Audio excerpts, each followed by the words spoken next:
যার কাছে ধৈর্য নাই, সহ্য নাই, মেনে নেওয়া নাই, মানিয়ে নেওয়া নাই, তার কাছে কখনো নিয়ামত আসবে না।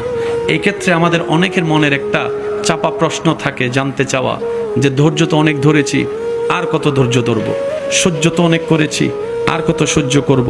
হাজার দিকে উত্তর না গিয়ে একটা উত্তর দেওয়ার চেষ্টা করি, মাথায় এবং মনে বসিয়ে রাখবেন যদি ভালো লাগে। ধৈর্য ততক্ষণ ধরবো যতক্ষণ আমাদের রব খুশি না হয়। সুবহানাল্লাহ।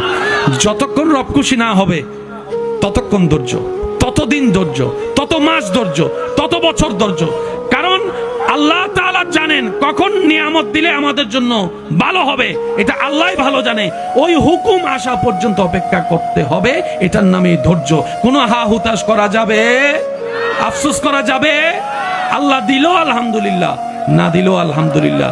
সুখ আপনাকে খুঁজতে হবে না, দেখবেন সুখ আপনার ঘরে নিজে থেকে চলে আসবে। বলেন সুবহান।